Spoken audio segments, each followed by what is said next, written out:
So this may come as a bit jarring, but your dear friend Dante Graves has never, ever watched a single solitary episode of the hit, massive, I'm talking massive, gargantuan success TV show that everyone and their grandma has seen, Stranger Things. I feel like it is time for that to change. Reasons I haven't watched it mainly chalk up to laziness. This weird thing I have where if I know I'm gonna probably like something and I know exactly what it's gonna be, I'm not that excited to go out there and see it. If I might not like something, if it's like, oh, well, I wonder what they're gonna do with that, if that looks interesting, then I am more excited to go see it. But if I kind of feel like I know exactly what it's going to be, I don't rush out there to go see it. It's just a dumb thing I used to do. I've gotten a little bit better about it. I don't know why I am that way, but I am that way. Another reason is that at the time that Stranger Things came out, I did not have Netflix. I thought it looked interesting, but I didn't check it out. By the time season 3 came out and I had Netflix and stuff, I felt like through just cultural osmosis, I knew so much about Stranger Things that there was no need to rush out and go see it. So I just kept telling myself, well, I'll watch it eventually. Here is the eventually. This is the Dante Graves I've Never Seen Stranger Things mini-series. I'm going to do one episode for each season of Stranger Things. For season 4, I will probably break that into 2 parts because I see that they're doing that with the show. But it's going to be a slow, long slog to get to the final season of Stranger Things when I can cover the whole show. But I am going to start doing this. So with that being said, welcome to this show. If you've already watched a previous episode of this show, then by all means, skip me talking about this here. Because I'm going to put this at the beginning so that people come and they're like, you've never seen Stranger Things. What does he mean by that? Because everyone just, you have to have seen it. And I know that. I'm not saying that I'm some bold visionary for having not watched it. I'm an idiot for having not watched it. Okay? Because I didn't get there in time because of my own dumb, weird machinations. Okay? So here I am finally talking about Stranger Things. That the person didn't sit there and think, I just killed somebody, let me make sure their door's locked. No, they picked the lock. Do you know what this means? No. Okay, use your brain, alright? They picked a lock. That means we're not dealing with a demon. If he's a demon, he could have just floated through the wall. Okay, he's a corporeal being. Maybe he's a gentleman. Okay, so welcome to Dante Graves Has Never Seen Stranger Things. On this episode, we will of course be discussing Stranger Things Season 1. And I feel like I gave a sufficient enough explanation of why I hadn't watched Stranger Things beforehand. And I feel like it is something that you do kind of have to like explain yourself, because it's like Game of Thrones. I've never seen Game of Thrones either. But it's like Game of Thrones in that it just kind of like was such a sweeping cultural thing that everyone had seen it. There was no reason not to have seen it. I'm going to talk about if you're coming to this because you want to see somebody just glowingly praise Stranger Things who's been a long-time fan of it, you're not going to get that. If you're coming to this because you're pissed off and annoyed with Stranger Things and you're sick of fucking hearing about it and you want to just see somebody finally rip into it and just fucking body slam it, you're not going to get that either, because I do like this show. But you are going to get the perspective of somebody who's been on the outside looking in, who's just now being exposed to a lot of these episodes and characters and things. And I feel like that could be interesting. Maybe if you're a diehard fan, or maybe if you are one of the weirdos like me that had not watched it yet, this could be beneficial to whatever kind of perspective at this you're coming from. I've always kind of would like, if someone would say, without me having to go into too big a detail, like, what do you think of Stranger Things? I would say, like, I think it's cool. I never was like annoyed with it. I just didn't want to watch it for the dumb reasons, like I said, that I already brought up. I remember I had a Hopper action figure, and I brought this out because this little gun, this little toy gun I'm holding, this actually came with that Hopper figure, and I no longer have that Hopper. I think I sold him, and I'm pissed about that because I really liked that figure, and I bought him mainly because I was gonna get into the show, and also he just made for like a good like sheriff type character to be on the shelf with like my Jason and Michael Myers and like Alien and like just all sorts of things. So I have some cool images which I'll throw up here because I did really get a kick out of that action figure, and I wanted to get into more of kind of the Stranger Things action figures, and then I just never did because I felt like if I continue to buy these without having seen the show, I'm just a fucking poser. So I never buy an action figure or something unless I'm like actually a fan of it. So with all that being said, as long and drawn out as this intro has been, let's talk finally about Season 1. Remember when I said that through cultural osmosis, I felt like I knew everything about Stranger Things? I was kind of right, at least about the first season. Why would they leave their cats? I don't know. We got a Pickle Rick. A Morty. Gwen, they wear your underwear. They wear the same underwear as you. Well, it doesn't have my name on it. Well, he's a cannibal, so he only eats man meat. Or woman meat. The first season, I don't want to say it dragged, because I did like it, and there was a lot to be enjoyed with it, and I almost think I will like it better on a rewatch, especially after having watched the other seasons. But the first season of the show was unique in that it's like, I could recognize while watching it, like, oh man, if I hadn't known that, for instance, they were going to get X character back, that he wasn't going to die or whatever. What the fuck? Shut up. If I hadn't known that certain characters were going to die, or that certain reveals were going to happen, or that, you know, how the lore worked, or how the Upside Down worked, if I hadn't known these things, I feel like my mind would have been like blown while watching Stranger Things.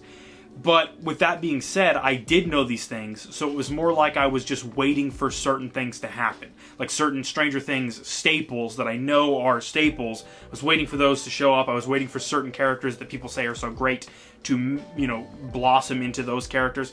So it was a lot of sitting around and waiting. The atmosphere was pretty heavy, and I liked that. I thought the atmosphere was really strong. I think the best thing I can say about all of Stranger Things is I like adore the music. Like, I would actually seek out this music on its own and listen to it for enjoyment. Anytime you can have that immediately bolsters your entire product, you know, your entire project way higher in my book, because I just love great soundtracks to movies and stuff. And with that also being said, I think that Stranger Things, and I feel like I can intend this as a criticism, but also as something I like about it, there's literally nothing original about Stranger Things. And now that sounds awful, but what I mean by that is Stranger Things was kind of the first of these shows that's like, what if we took, you know, that Spielbergian Amblin Entertainment kind of like kids on their bikes going on an adventure kind of material, and we, you know, also took kind of like the really dark version of that we see in Stephen King stories like The Body or It, and we combine that with, you know, like alien, like 80s type Cold War science fiction material, and then we also have elements of ghost stories and elements of true crime and elements of, you know, whatever. Like they just cherry picked so many genres and slammed them together to make this kind of like horror sci-fi adventure show, and it works beautifully. And I think especially towards the second season, which I know I'm not trying to talk about right now, towards the second season, it like blossomed into something I really fucking loved. It was one of these things where like while watching it, I was like, why do all I hear about is like Demogorgons and this and this and this? And it's because a lot of people, their first exposure to these kinds of storytelling things and this kind of atmosphere and this tone is through Stranger Things. And I think Stranger Things, while the younger me would be annoyed with like, you guys are just posers, you don't actually know anything about Alien or about Stephen King or whatever. That's the opinion of somebody who's like privileged enough to have seen these things. So to a lot of people, they get exposed to Stranger Things and it makes them seek out these other things. I know a person that literally started playing D&D and got really into it just because of Stranger Things. I don't play D&D, but I know a lot about D&D because I have a lot of friends that do. And Stranger Things clearly, like, not even just that they reference it, but that they infuse the DNA of D&D into their storytelling itself, like with the whole idea of like the party and all these different characters with different abilities and attributes, you know, kind of coming together to go on a quest sort of, and there's, you know, that kind of thing. And I like that a lot because that's one element of D&D that I really enjoy.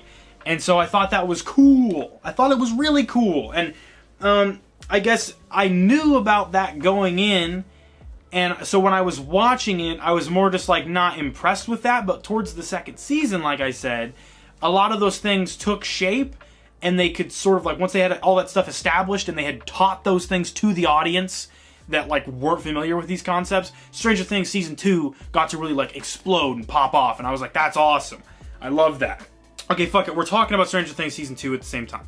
I was gonna do this as just season 1 and season 2. We're talking about both because as I continued talking, I felt like I had just watched 1 and 2, and I should really talk about them as a unit, because a lot of things that I like about Stranger Things season 1 were things that were expounded upon in season 2, and a lot of criticisms I had with season 1 were corrected by season 2. So let's just do that. So Stranger Things season 2, though, a lot of people told me that they didn't like it as much, and that that's the weakest season. And I disagree, because Stranger Things season 1, while I didn't hate it, like I said, I'm trying not to shit on it, because I know this show has like rabid fucking, you know, frothing at the mouth fans that will defend it to their death, you know, and I get it. Stranger Things season 2 basically was a lot quicker paced to me, and I know it had a lot of characters to deal with, but they were all characters that I had set up in season 1, and I basically liked every character across the board. I had no issues with a single character, and I loved that I could have like a tier list, and it would constantly be shifting, like, oh, now they're my favorite character, now this person's my favorite character. So I thought that was awesome.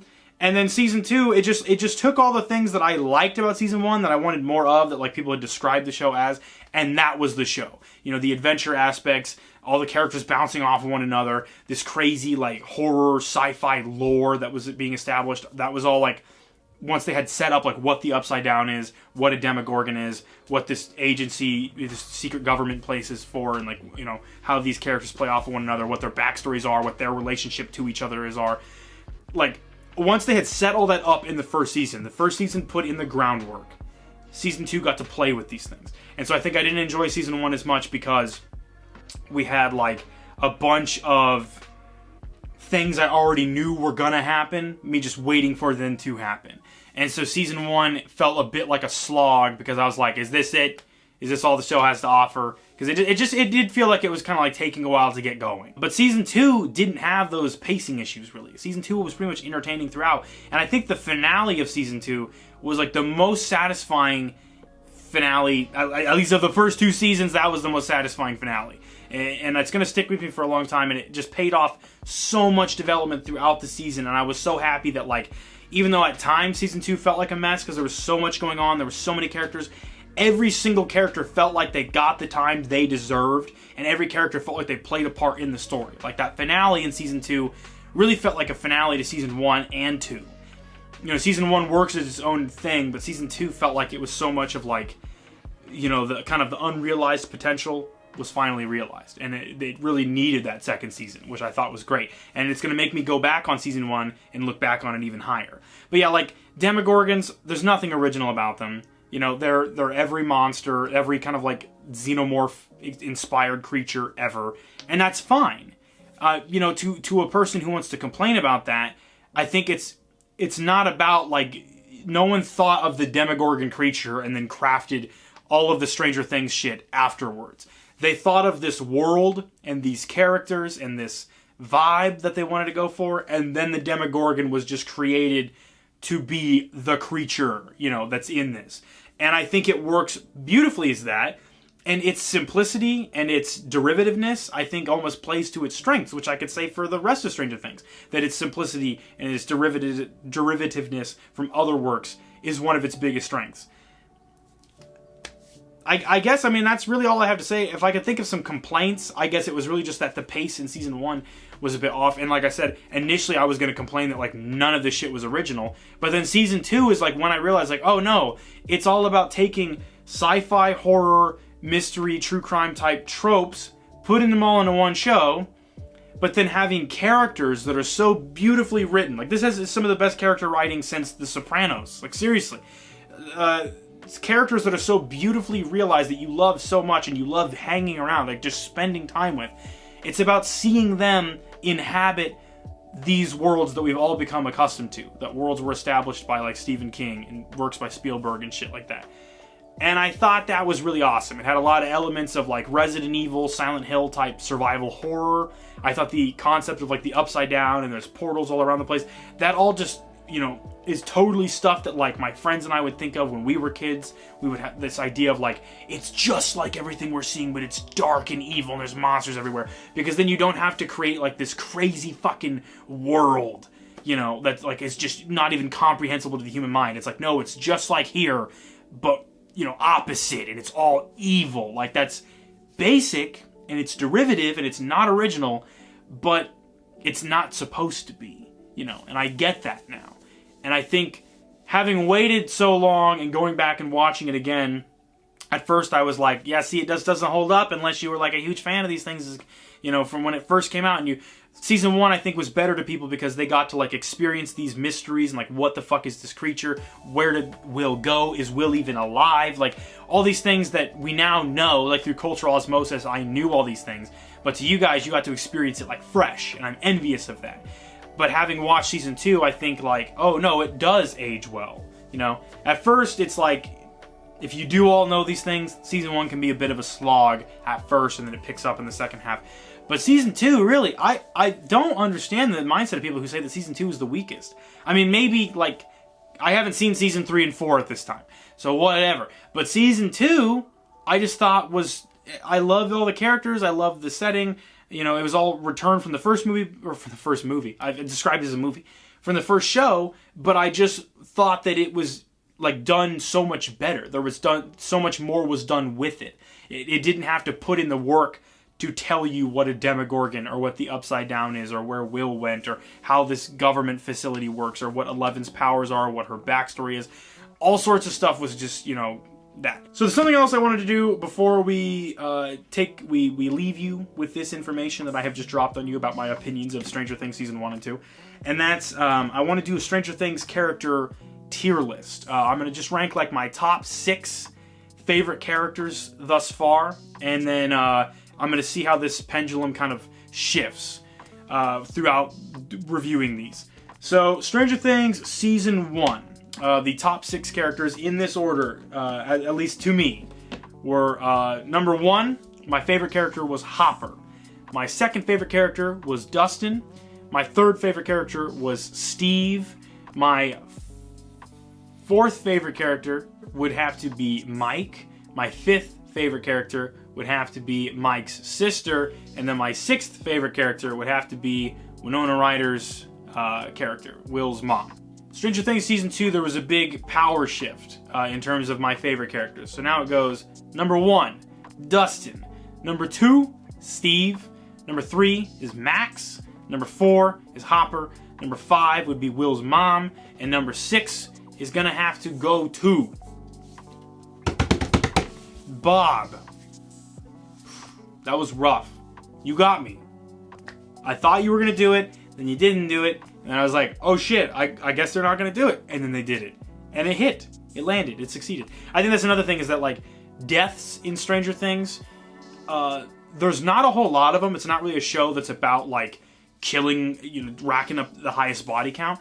But when someone does die in Stranger Things, it's done to service the story.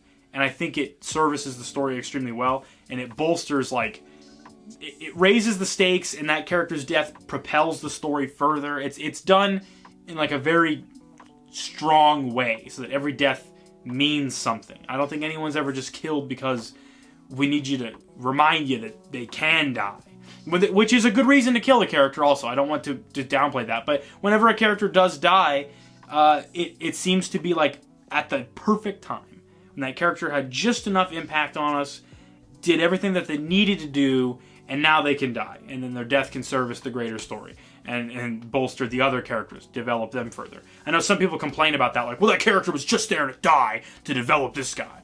Yes, but like, as long as that death is executed well, then there's nothing wrong with that. So yeah, that was my review of Stranger Things Season 1 and 2. I'll see you next time as I review Stranger Things Season 3. Hopefully that's going to be in its own video. I don't want to do Stranger Things Season 3 and 4 the same way I did Stranger Things 1 and 2. But I feel like Stranger Things 1 and 2 sort of like shared the same DNA, you know. Wait, so a fucking fish creature jumped out of the lake and ate him? Yes. That's like so anticlimactic. It kind of is, but I just keep forgetting that Carl, the fish guy, is even a thing. I like went out there and he jumped out and I was like, oh shit. Fish guy. I blanked on it. Well, like, should we be worried about this fish creature? I mean, he hasn't hurt anybody in like a year. I'll deal with him some other day. He's not a problem for today. You know what I mean? I'm bent. I'm worn out. It's like a beautiful morning. I just want to. I'll deal with him like next week or something. You know. You can come if you want. You know, Graves, you're actually a lot more like pleasant to be around, and I've seen a lot of change in you. So I'll come. I think you're full of it. But it would be nice to hang out sometime without some crazy monster fucking around. I agree. Let's do it. See you later, Glenn. See ya. Actually, you haven't changed at all, Graves. See you, Gwen.